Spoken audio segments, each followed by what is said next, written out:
ሰላም እንደምን ቆያችሁልን ክቡራንና ክቡራት የኬርታ ዓለም አቀፍ ድምጽ አድማጭ ተመልካቾቻችን፣ ይህ ትረካ በኬርታ ነው።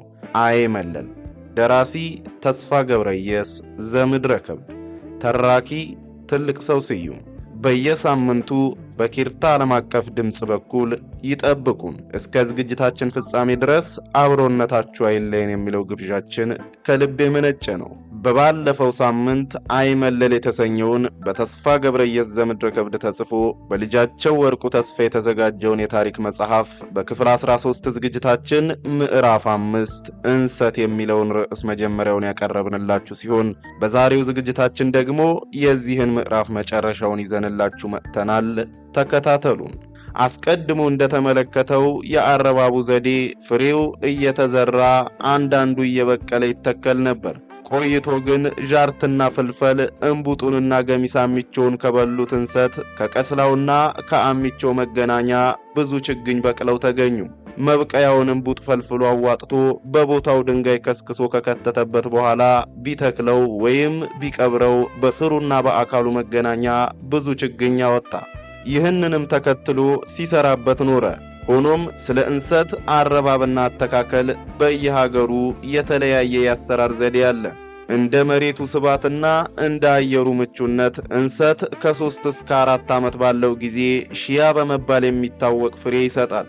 ቀደም ብሎ እንደተጠቀሰው ፍሬው ሲዘራ በተሟላ ይዞታ ካለመብቀሉም በላይ የበቀለውም ተፋጥኖ አያድግም። በዚህም ምክንያት የጉራጌ ሕዝብ እንሰትን ለማባዛት ከላይ እንደተብራራው የቀይ ሽንኩርትን አረባብ ስልት ተከትሎ አሚቾውን በመትከል ነው። ከተወሰነ ወራቶች በኋላ ከተተከለው አሚቾ ቁጥራቸው በዛ ያሉ ችግኞች ይበቅላሉ። እነዚህም ነድወ ፎንፎ ይሏቸዋል። እነኚህም በተወሰኑ ጊዜያቶች ተዘርዝረው እየተተከሉ ልዩ ልዩ ስም ይሰጣቸዋል። የመጀመሪያውን መጥቀ፣ የሚቀጥለውን መስየ፣ ከዚያም ሱማ፣ የመጨረሻውንም ክይባ ይሏቸዋል። በሁለተኛና በሶስተኛ ዓመታቸው እየተነቀሉ ለተፋቁት እንሰቶች ተተኪ የሚሆነውንም ክይባ ይሉታል። የችግኙን ፈጥኖ ማደግ የሚወስነው የመሬቱ ስባት ወይም ፍግ ማግኘት ነው። ከዚህ ቀጥሎ እንሰት ለምግብነት እንዴት እንደሚዘጋጅ ባጭሩ እንገልጻለን። በመጀመሪያ ለምርቱ ማብኩያ ጉድጓድ ወይም ወነና ተቆፍሮ ውስጡ የለሰለሰ ኮባ በሚገባ ይለብሳል። ከዚያም ለምርቱ ማከማቻ ቅጠል ተነጥፎ መፋቂያውንና መገሸር የሚሆኑ እንጨቶች፣ መቁረጫ ስለቶች አሰናድተው ካቀረቡ በኋላ እንሰቱ እየተነቀለ ስሩና አካሉ፣ አሚቾውና ቀስላው በየአግባቡ ይቆረጣሉ። የቀስላው ወገን በለዘቡ እንጨቶች ወይም ዋታን ላይ ተደርጎ በቀርከሃ ስንጣቂ ወይም ሲቢሳ ይፋቃል።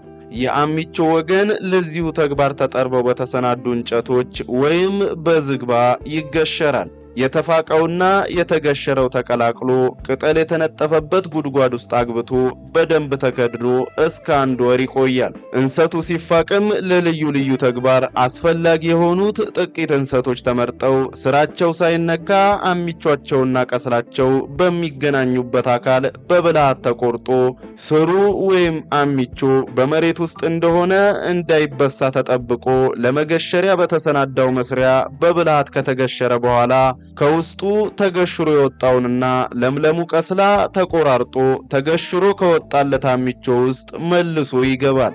ብቅልና ድፍድፍ ሆኖ ብዙ ጊዜ የቆየው የእንሰቱ ሊጥ ብዙ አይነት ቅጠላ ቅጠል፣ ቀንባብሬ የተባለ የትንቦሽላ ፍል ከውሃ ጋር ጨምሮ በውስጡ አድቅቆና አዋህዶ ነፋስ እንዳይገባበት ከድኖ ተጠንስሶ እስከ 1 ወር ይቆያል። ይህም ገምማ ይሉታል። በዚህ አይነት የተቀመመው ግምማ እስከ 1 ወር ቆይቶ ከፈላ በኋላ እየተዛቀ ጉድጓድ ውስጥ ከሚገኘው ምርት ወይም ቡረማ አቀላቅሎ መልሶ ሸፍኖ እስከ 1 ወር ቢያቆ ዩት አፍልቶ በትክትክ አድርጎ ጥሩ ቡሆ ያደርገዋል። ከ1 ወር በኋላ ደግሞ እንደገና አሽቶ ለስራው በተሰናዳ ብርኳና ወይም ዋታን እየመታቱ ተከሳ የተባለውን ሊጥ አዘል ጥቅል ቃጫ ለይቶ አውጥቶ ጥሩውን ቡሆ ኮባ በተነጠፈ ጉድጓድ ከቶ ድንጋይ ተረብርቦበት ውሃውን አንጠፍጥፎ ሲጋገር የጣፈጠ ምግብ ይሆናል። ይህ ዋናው ነው ወይም አንቆቀራት ይሉታል። ከዚህም ሌላ ደግሞ የተፋቀው ምርት ዕለቱን እየተዘ እየተጠረገነ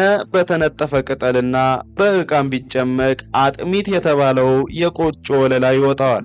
ይህም መልኩና ውበቱ ምግብነቱ በጣም ግሩም ነው። ዕለቱም ተጋግሮ ወይንም ተቀቅሎ ሊበላ ይችላል።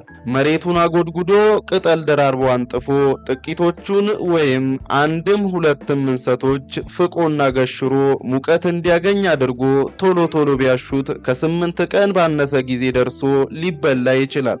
አፍጠጠናት ይሉታል።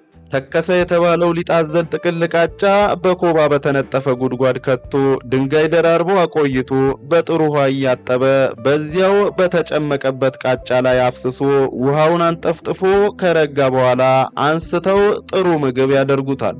ይህም ዝባቄ ይባላል።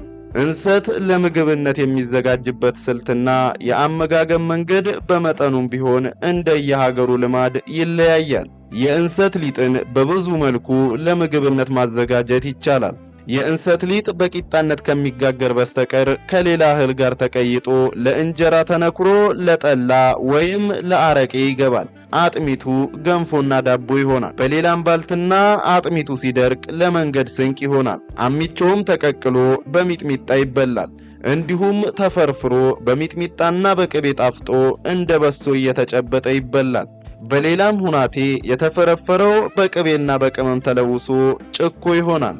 ከእንሰት ምርት ስለሚዘጋጁ የምግብ አይነቶች በዚህ መጽሐፍ ውስጥ ማህበራዊ ህይወት ወይም ባህል፣ ልማድ፣ ወግና ስርዓት በሚለው ምዕራፍ የምግብ አሰነዳድና አቀራረብ በሚለው ርዕስ ስር በዝርዝር የተገለጸ ስለሆነ መመልከት ይቻላል። ከእንሰት ለሰው ምግብነት የሚሆነው ክፍል ከተወሰደ በኋላ የሚቀረው ለከብቶች መኖ ያገለግላል።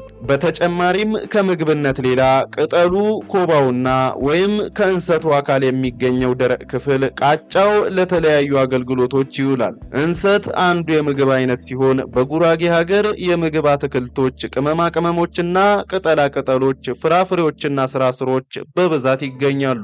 ከፍራፍሬዎች ሙዝና ሎሚ፣ ብርቱካን፣ ወይንና ተረንጎ፣ ኮክና መንደሪያ፣ ዱባና በርበሬ በየአይነቱ ይገኛሉ። በተጨማሪም ሾላና እንጆሪ፣ ዶቅማና ኮሽምን የመሳሰሉትም የዱር ፍራፍሬዎች ሁሉ በብዛት ይገኛሉ። ሀገሩም ለሸንኮራ አገዳና ለቡና ተክልም ያመቻል። ከቅጠላ ቅጠሎች ጎመን በየአይነቱ፣ አውጥ፣ አልማና ሳማን የመሳሰሉትም ሁሉ በብዛት አሉ። የጉራጌ ጎመን በየአይነቱ በመብሰሉ በአለሳለሱ በጣዕሙና በአጠቃቀሙ ከፍ ያለ ግምት የሚሰጠው ነው። ችግኙ ተነቅሎ ከሚተከለው ይልቅ ካናቱ እየተቆረጠ የሚተከለው ከፍ ያለ ጥቅም ይሰጣል። ከስራ ስር ምግቦች ድንች በየአይነቱ፣ ድቡልቡልና ባለአጥቅ መጣጤስ ወይም ስኳር ድንች፣ ጎደሬ፣ ቦዬናና ቦይና እንዲሁም የመሳሰሉት በየአይነታቸው በብዛት ይገኛሉ። ከቅመማ ቅመም አዝሙድ፣ ኮረሪማ፣ ዝንጅብል፣ አበሽ፣ ድንብላል፣ ጤናዳም፣ በሶ ብላና ሽንኩርትን የመሳሰሉት ይገኛሉ። ስልጤ፣ መስቃንና ማረቆ ከተባሉት ወረዳዎች እህልና በርበሬ በብዛት ስለሚመርት ከአምራቹ ተርፎ ወደ መዲናዋ ከተማ አዲስ አበባ ከዓመት ዓመት ሳይቋረጥ ሲጎርፍ ይታያል። እንዲሁም ሰባት ቤት ጉራጌና ጨቦ ከተባሉት ወረዳዎች የእንሰት ውጤቶች አጥሚትና እንቆቀራት፣ ቃጫና ሐረግ እንዲሁም በልዩ ልዩ ጌጥ የተሰሩ ምንጣፎች፣ ሰፌቶች በብዛት እየተሰሩ ለገበያ ይቀርባሉ። ክቡራንና ክቡራት የኬርታ ዓለም አቀፍ ድምፅ አድማጭ ተመልካቾቻችን ክፍል 14ን በዚሁ ያጠናቀቅን ሲሆን ሳምንት ምዕራፍ 6 አስተዳደር የሚለውን ሰፊ ርዕስ ይዘንላችሁ እንመጣለን። እስከዚያው ቸር ቆዩልን።